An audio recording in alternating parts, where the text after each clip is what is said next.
America అధ్యక్షుడు Donald Trump Israel Gaza యుద్ధానికి సంబంధించి కీలక వ్యాఖ్యలు చేశారు. గాజా స్ట్రిప్ను తాము స్వాధీనం చేసుకుంటామని చెప్తున్నారు. గాజాను మళ్ళీ పునర్నిర్మాణం చేస్తామని చెప్తున్నారు. ఇప్పటికే ఇజ్రాయెల్ పాలస్తీనా మధ్య యుద్ధంతో మొత్తం గాజా చితికిపోయింది. వేలాది మంది చనిపోయారు. మొత్తం ఆర్థిక వ్యవస్థ అంతా కూడా కుప్పకూలిపోయింది. ఇళ్ళు, ఆసుపత్రులు, రోడ్లు ఏ మాత్రం నామరూపాలు లేకుండా ఉన్నాయి. ప్రజలందరూ అక్కడ శిథిలాల్లో ఉంటున్నారు. ఎటు చూసినా శవాల కుప్పలుగానే కనిపిస్తూ ఉన్నాయి.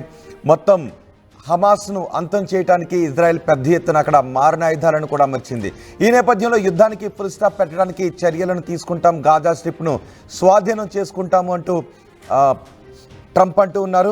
ఇజ్రాయెల్ ప్రధాని నెతన్యాహు, యుఎస్ అధ్యక్షుడు ట్రంప్ ఇద్దరు సమావేశమయ్యారు. పశ్చిమాసియాలో ఉన్న యుద్ధ వాతావరణం గురించి మాట్లాడుకున్నారు. శాంతిని నెలకొల్పడానికి నేను ఏం చేయాలో అది చేస్తానని చెప్తున్నారు ట్రంప్. అవసరమైతే గాజా స్ట్రిప్లో పర్యటిస్తాను, ఇజ్రాయెల్లో పర్యటిస్తాను అని ట్రంప్ అంటున్నారు. వ్యక్తిగతంగా ఆయన అక్కడ పర్యటిస్తానని చెప్తున్నారు. గాజాలో ఉన్న దాదాపు 20 లక్షల మంది పాలస్తీనా వాసులు ఉన్నారు. అక్కడ పాలస్తీనా వాసులంతా వేరే ప్రాంతానికి వెళ్ళి స్థిరపడితే గాజా ప్రాంతాన్ని అమెరికా పునర్నిర్మించడానికి బాధ్యతను తీసుకుంటుంది. దాన్ని పునర్నిర్మించాలని మేము అనుకుంటూ ఉన్నామని చెప్తున్నారు.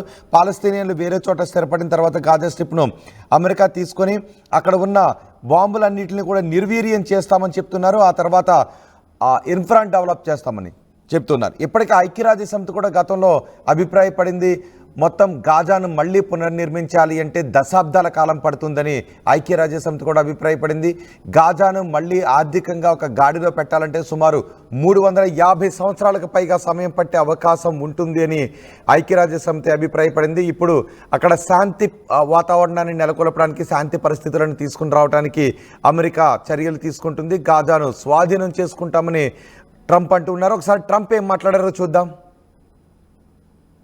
Instead of having to go back and do it again, the U.S. will take over the Gaza Strip, and we will do a job with it too. We'll own it and be responsible for dismantling all of the dangerous unexploded bombs and other weapons on the site, level the site and get rid of the destroyed buildings, level it out, create an economic development that will supply unlimited numbers of jobs and housing for the people of the area. Do a real job, do something different. Just can't go back. If you go back, it's going to end up the same way it has for 100 years. I'm hopeful that this ceasefire could be the beginning of a larger and more enduring peace that will end the bloodshed and killing once and for all. With the same goal in mind, my administration has been moving quickly to restore trust in the alliance and rebuild American strength throughout the region. And we've really done that. We're a respected nation again. A lot's happened in the last couple of weeks. We are actually a very respected nation again. Instead of having to go back and do it again, the U.S. will take over the Gaza Strip, and we will do a job with it too.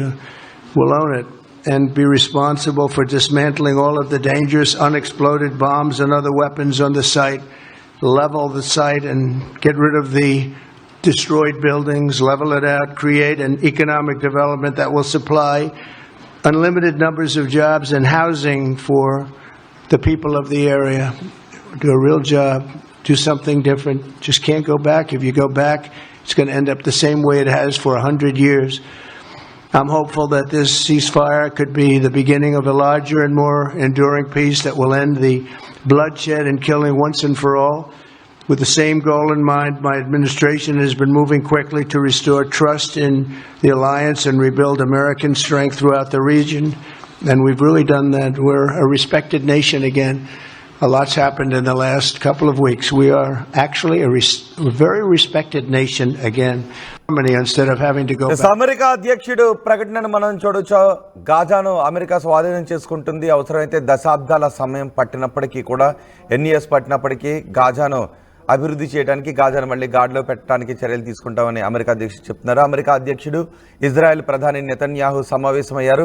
Gaza మళ్ళీ ఎప్పటికీ ఇజ్రాయెల్కు ముప్పు కలిగించకుండా ఉండే విధంగా ఎటువంటి చర్యలు తీసుకోవాలో ఆ విధమైన చర్యలు తీసుకుంటామని చెప్తున్నారు. ఐక్యరాజ్య సమితి ఇంతకుముందు చెప్పింది 350 సంవత్సరాల సమయం పట్టే అవకాశం ఉంటుంది. గాజాలో అంతటి దారుణ పరిస్థితులు నెలకొన్నాయని. ఒకసారి మనం ఇంతకుముందు ఆర్టీవీ స్క్రీన్ పైన మీకు ఆ దృశ్యాలు మళ్ళీ చూపిస్తాను. గాజా ఎలా ఉందో, గాజా మొత్తం నామరూపాలు లేకుండా మారిపోయింది.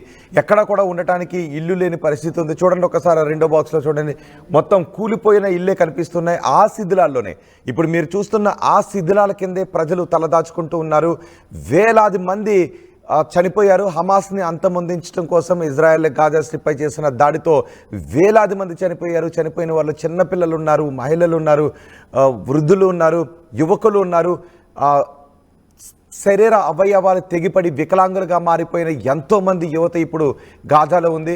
ఇప్పుడు అక్కడ శాంతిని కలిగించడానికి మేము చర్యలు తీసుకుంటాం, గాజాను మేము స్వాధీనం చేసుకుంటామని అమెరికా అంటుంది. దీర్ఘకాలం పూర్తిగా స్వాధీనం చేసుకుంటారని అడిగిన ప్రశ్నలకు ఈ దీర్ఘకాలం స్వాధీనం చేసుకుంటాం, చాలా సంవత్సరాల పాటు స్వాధీనం చేసుకుంటాం, అక్కడ పూర్తిగా ఆర్థిక వ్యవస్థను గాడిలో పెడతాం, ఇన్ఫ్రాన్ నిర్మిస్తాం, ఆసుపత్రులు, భవనాలు, స్కూల్స్ నిర్మిస్తామని ట్రంప్ చెప్తున్నారు. కానీ ఈ ట్రంప్ చేసిన ఈ ప్రకటనను మాత్రం అమెరికాను సపోర్ట్ చేసే కొన్ని దేశాలు కూడా వ్యతిరేకిస్తున్నాయి. యాజ్ యూజువల్గా రష్యా, చైనా, ఫ్రాన్స్ వంటి దేశాలు కూడా ట్రంప్ ప్రకటన ఖండిస్తున్నాయి. ఇది యుద్ధ సమస్యకు పరిష్కారం కాదు అని చెప్తున్నాయి. కొన్ని దేశాలు ట్రంప్ ప్రకటనను ఖండిస్తున్నప్పటికీ ట్రంప్ మాత్రం అక్కడ అవసరమైతే వ్యక్తిగతంగా నేను పర్యటిస్తాను, ఇజ్రాయెల్కు ఎప్పుడు గాజా ముప్పు లేని గాజా స్ట్రిప్ను అక్కడ నిర్మిస్తాం, హమాస్ను పూర్తిగా అంతమొందిస్తాం, అలాగే అక్కడ ఉన్న ఖైదీలను ఎవరైతే ఖైదీలు ఉన్నారో, యుద్ధ ఖైదీలు ఉన్నారో, ఎవరినైతే హమాస్ బంధించిందో వాళ్ళందరినీ కూడా విడుదల చేస్తామని చెప్తున్నారు. కానీ పూర్తిగా తమ స్వాధీనంలోకి తీసుకున్న తర్వాత అక్కడ ఉన్న లక్షలాది మంది పాలస్తీనియన్లు వేరే ప్రాంతానికి వెళ్ళిపోవాల్సి ఉంటుంది. ఆ గాజా స్ట్రిప్ మొత్తాన్ని అమెరికా తమ స్వాధీనంలోకి తీసుకుని ఇన్ఫ్రాన్ అంతా నిర్మించడానికి ఎన్నాళ్ళ సమయం పట్టినా గాజాను పునర్నిర్మాణంలో అమెరికా పూర్తి సహకారాన్ని అందిస్తుంది. ఎప్పటికీ ఇజ్రాయెల్కి ముప్పు లేని గాజాను అక్కడ నిర్మిస్తామని అమెరికా అధ్యక్షుడు చెప్తున్నారు. దీనిని మాత్రం కొన్ని దేశాలు ఖండిస్తున్నాయి. చూద్దాం ఈ అమెరికా అధ్యక్షుడు ప్రకటన తర్వాత గాజా స్ట్రిప్ను అమెరికా స్వాధీనం చేసుకునే విషయంలో ఎటువంటి ముందడుగు పడుతుందో, ఏం జరుగుతుందో. Instead of having to go back and do it again, the U.S. will take over the Gaza Strip, and we will do a job with it too.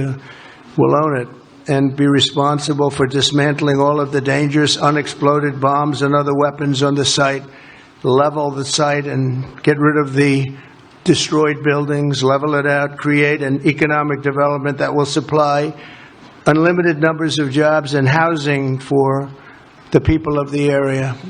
Do a real job, do something different. Just can't go back. If you go back,